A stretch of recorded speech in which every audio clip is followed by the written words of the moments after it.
Hey guys, just wanted to take a quick second here and really shout out to all you people that are, subscribing and stuff.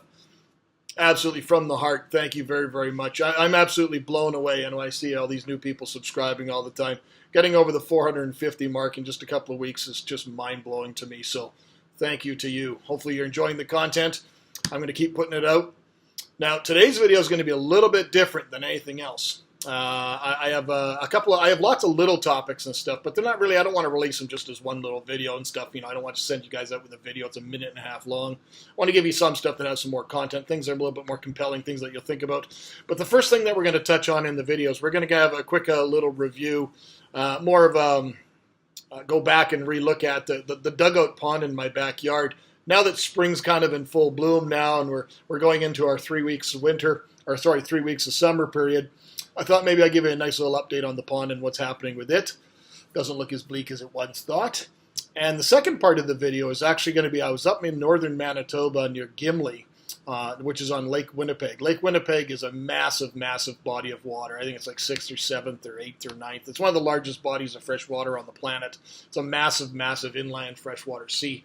But there's an invasive species that's been affecting this lake.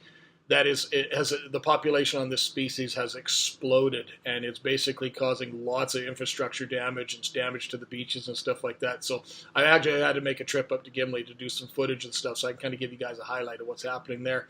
Maybe just more food for thought. It makes us think about. I like doing little topics like that make you guys want to think a little bit more about our environment instead of just what's in our little glass box in our house. Think about a little bit more outside, and we can explore the nature around us. So, as always, you guys, I really appreciate any comments. I appreciate the thumbs up. If there's something you don't like, give me a thumbs down. Give me a comment. Tell me what you do want. And maybe we'll go there. Who knows? But I'm having fun. Hopefully you're having fun too. Thanks for stopping by. Hey guys, it's Biggs. I just thought I'd take a minute now that summer seems to have hit us. I don't know if you call it summer yet. We call it spring. Like our spring, summer, fall lasts for about 3 weeks up here, so joking, but it's gone from being about plus 10, 12 degrees past few days to past week to today it's about 20, 22 degrees. It's a real nice day here. Everything you can see on my property is starting to turn kind of greenish. Greenish is kind of variable, but the thing I thought I wanted to show you is I wanted to give you guys a bit of an update now that everything's changed. When I gave you guys that update about my dugout, and I noticed that there was that big massive die-off in my dugout, I thought we should give it a bit of an update because apparently it's not bad at all. Let's take a look. So I thought I'd give you guys just a little bit of a video update, more as a follow-up to the last video that we talked about the dugout pond. And it's not as grim as we once thought it was. I think maybe because the pond got changed so dramatically last year when we did all the landscaping with it, with the 15 trucks of beach sand and whatnot, and changing the shape of the pond, that maybe it's not as deep as it once was. But I was just in here, I was just out here. You see all these little pine trees. I dig them out of the ditch and stuff like that because there's no trees on my property at all. We're just reclaimed cow pasture. So that's what this bucket is here, is you have to come in every time you transplant a new tree. You got to water it intensively every single day. But when I was down here just a few minutes ago watering the plants, I happened to glance into the pond, and the entire pond was filled with goldfish. Now, of course, because I've gone back to get the gimbal to be able to kind of give you guys an idea, the goldfish population is doing fine. I don't know if you can see them. There is an absolute pile of goldfish there. Hopefully some of them are showing up in the video. But I think the population of the goldfish is doing just fine. Now, what are these? Those are goldfish. Right below the surface there. Those are baby bullheads. I don't know if you can see them. Those are baby bullheads there, just below the surface. So obviously the bullheads are doing fine as well. They're black, dark gray. Here comes a whole bunch of goldfish coming over.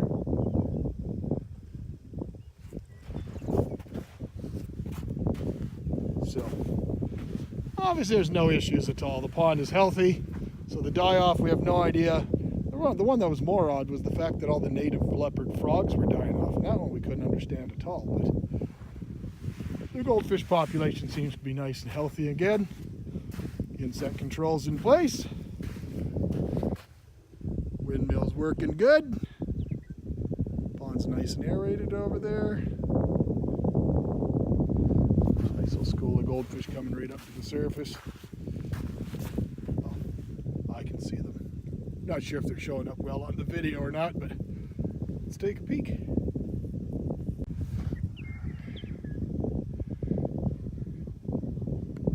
It's taken from the top of the sand dune.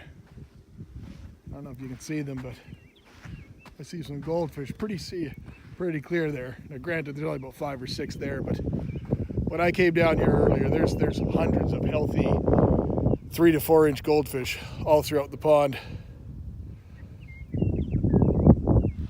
I think it's going to be a great year for goldfish. They're going to take care of my insect population, and it gives me a bit of comfort knowing that they're going to be able to winter over here in the -40, -50 weather here, no problem whatsoever. So that gives me a lot more comfort.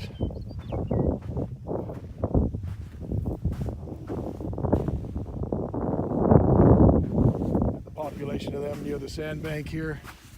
See them all scattering, going, what's going on, buddy? What you doing? So we like our little slice of heaven that we've created here, a little oasis of our dugout pond.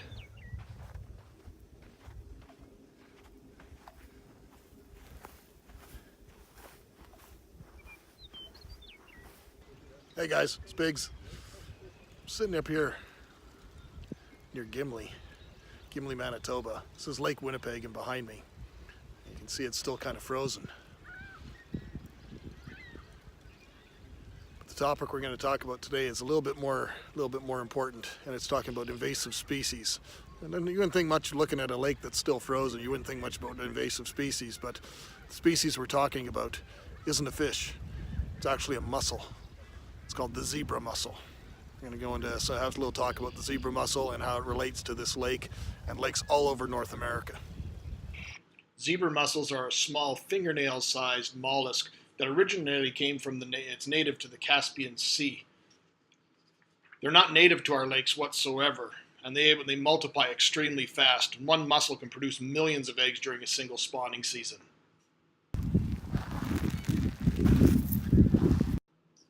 Unlike other mollusks, they have hair-like filaments called byssal threads, which they use to attach themselves to hard surfaces, such as docks, boats, water intake pipes, and even the shells of other mollusks and stuff like that. These things have a massive impact on infrastructure and waterways, boats, everything. Zebra mussels are an extremely efficient filter feeder. And while some aspects of filtering the water are positive, the words filter and clean are definitely not synonymous. Zebra mussels are suspension feeders, and they eat phytoplankton, zooplankton, filtering the water and straining out the edible material. Phytoplankton and zooplankton, however, form the base of the aquatic food chain, and many animals depend on it for their survival. So what once used to be a nice, beautiful, pristine, beautiful, soft, sandy beach is now covered with these little tiny zebra mussel bivalve shells. And trust me, you don't want to be walking on these in bare feet in the summertime. These things are like walking on crushed glass. Zebra mussels were first reported in Lake Winnipeg in late 2013. We have now spread across the entire south basin of the lake, and they're just moving north. By removing most of the available food sources that produces vast amounts of organic waste products, as a result, leads to cyanobacteria or blue-green algae blooms. And blue-green algae is not a true algae, which often leads to eutrophication of the lake. Eutrophication is basically just a buildup of large amounts of organic matter and results in a massive depletion of oxygen potential within the water column. The system becomes completely out of balance and unstable. It's feared that eventually these zebra mussels will colonize most bodies of fresh water in North America, except for places that are either too saline or too warm for them to survive. Unfortunately, attempts to eradicate zebra mussels from a body of water the size of Lake Winnipeg have proved futile. and aggressive spread will continue. Perhaps one day we'll take the time and we'll stop our ever so busy lives and take a moment to see the impact we as humans have on this little speck of rock we all share called Earth. We can all have an impact on changing the world around us. As always, I appreciate you guys watching, and I really appreciate your thoughts and your comments.